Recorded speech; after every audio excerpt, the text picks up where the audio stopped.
Are you tired of losing money on shitcoins? Sick of waiting for the single roadmap milestone, the elusive mainnet? Are you left restless at night, wondering how you'll tell your mum you lost her money on Telcoin? Looking for something in crypto with actual use case and enterprise adoption? Well, look no further, today's your lucky day. Hey guys, welcome back to my channel. Luke here again, talking about Quant and Overledger. Just thought I'd kick it off with a bit of fun.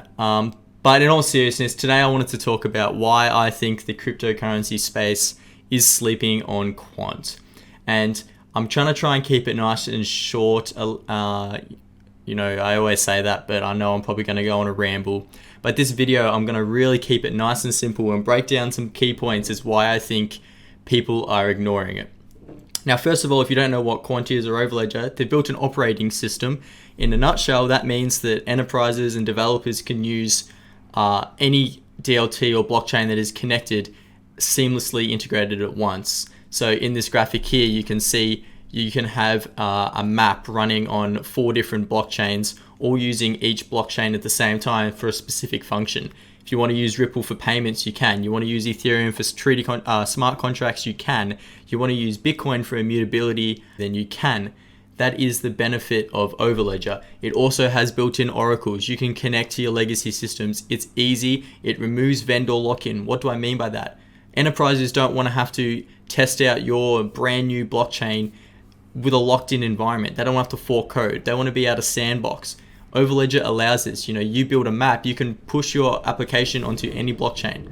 It's just good. Right. So obviously, interoperability is a big thing, but first of all, we need to talk about the enterprise blockchain space. In crypto, people think it's a freaking meme. It's not. Enterprise is big in blockchain. If we go over to this article here, we can see that the majority of Forbes 50 companies are into blockchain. But if we look down the bottom here, a lot of this stuff you've never even heard of. Hyperledger Fabric, Corda, Quorum. Obviously, we've got Bitcoin, IBM Blockchain, Sawtooth, and at the front, Ethereum. Key to note, we'll talk about Ethereum in a minute, but majority of these companies are actually using private Ethereum internal networks. What does that mean? It means you can run Ethereum in a private internal instance, not the public permissionless blockchain, and not using the Ethereum token. Okay, so why is Quant different in this case?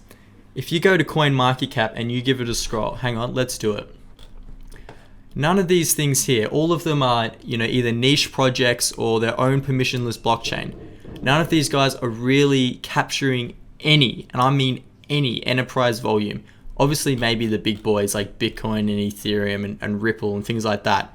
But the others, they're just not getting it. And what do I mean by enterprise volume? I mean, they're using permissioned blockchains. So Corda, for example, is one of the largest, same with Fabric, but these are permissions. They're not public. They're their own internal network, okay? And so basically what I'm trying to tell you is Overledger is being used to bridge permissioned and permissionless blockchains. And that means it is allowed to capture this enterprise volume. You're probably thinking, Luke, that's a load of bullshit. No, it's not. I'll give you an example, okay? SIA. Now, Quant has partnered with SIA, and they are the leading financial infrastructure provider for the entire Eurozone, okay? They've just won a contract to do, what was it? Let me have a see. I think it was, let me see if I can find it for you. I think they won the European Central, yeah, here we go. ECB, the European Central Bank, chose SIA for their new network tender, right? Network Tinder.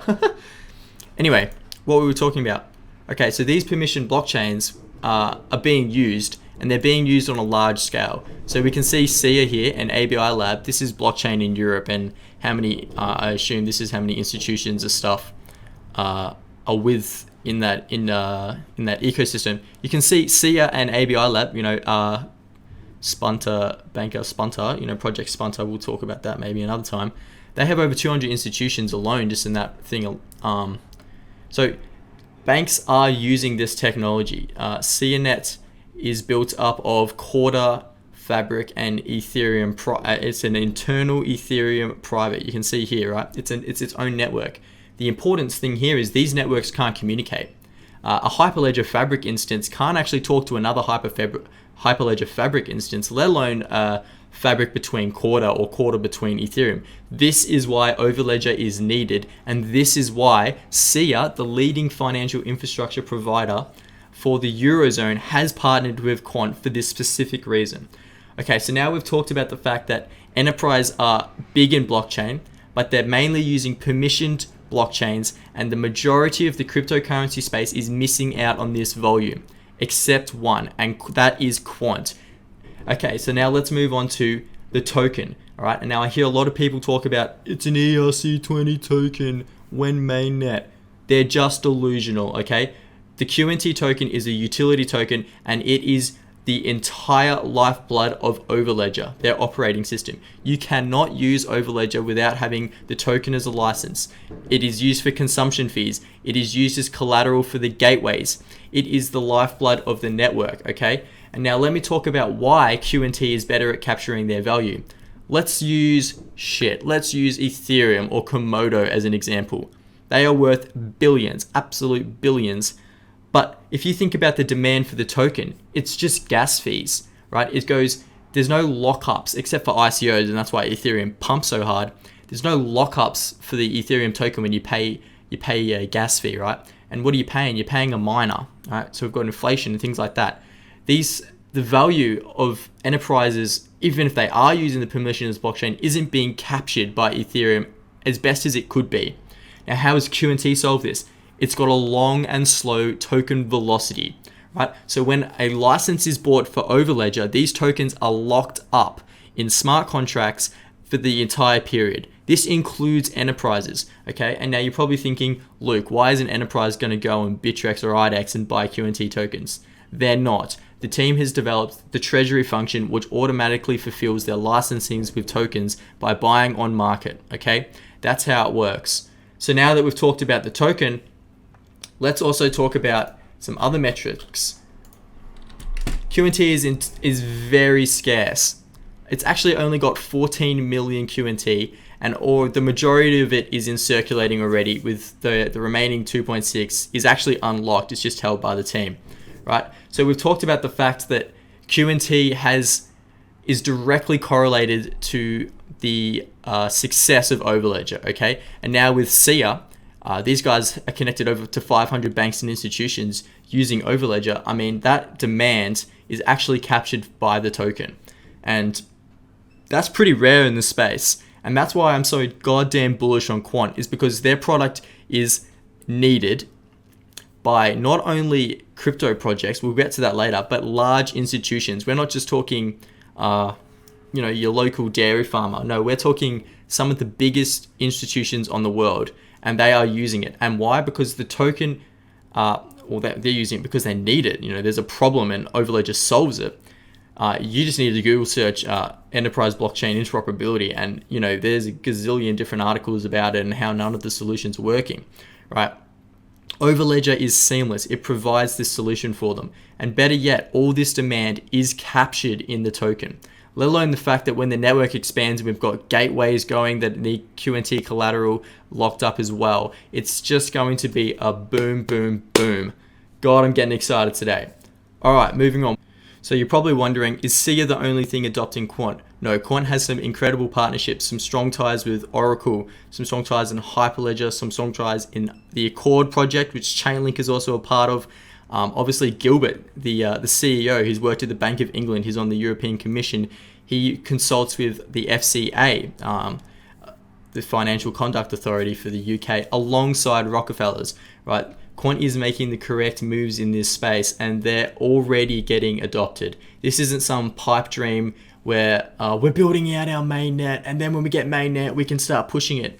Look, even if you go mainnet, these enterprises do not want to lock themselves into a single permissionless blockchain that they don't know will be successful today or tomorrow. What do you think they're going to log on and all of a sudden every enterprise is going to be using Tezos or Cosmos? No, they want flexibility. They can use Tezos and they can use Cosmos in the Overledger sandbox environment. Overledger can be the bridge between them. Tomorrow they could be using Cosmos, and the next day they'll be like, actually, we want to use Ethereum. It's better for this specific use case. That's the benefit of Overledger. It doesn't take away from these underlying protocols. it enhances them. It allows them to get more traction. I've talked this before. Enterprises, if let's say you're a small project and you've got something like Komodo or something, good fucking luck trying to get someone like SIA or something like that to use your protocol. It's going to be hard yakka, all right? And so what Overledger does is it can create this sandbox environment where SIA, for example, is already connected to Overledger and their map's already written. If, let's say, Komodo or Tezos joins into the Overledger system and they build a connector, SIA now has direct access to that underlying protocol instantly. They can test it out. That's bullish not only for Overledger, that's bullish for these other protocols. And so this is why I've talked about connector FOMO. We're going to see a phase where these projects and protocols are going to want to join Overledger at breakneck pace. Why? Because it gives them instant access to a pool of developers, and it gives the developers and clients flexibility. All right, I am definitely fired up today, but what else do we want to talk about? I want to touch on the team. As I mentioned before, Gilbert has the connections. You just need to look through his resume and the places he's sitting. I mean, we've got a Rockefeller on the board members. I mean, Quant sits, they were at a European Central Bank panel just recently. He was at WCIT. He talks pretty much non-stop on panels. What else do we got? Okay, I want to talk about a bit of FUD. Now, this is what everyone always talks to me. Oh, Quant's, it's got a patent. Yes, the team are business orientated. They have patents on their tech because it is proprietary and it is valuable, okay? Does that mean that the network is untrustworthy? No. Overledger network is trustless. They've built in a trust tag function that basically cryptographically signs transactions client side so that Quant or anyone else cannot tamper with their transactions without them knowing about it.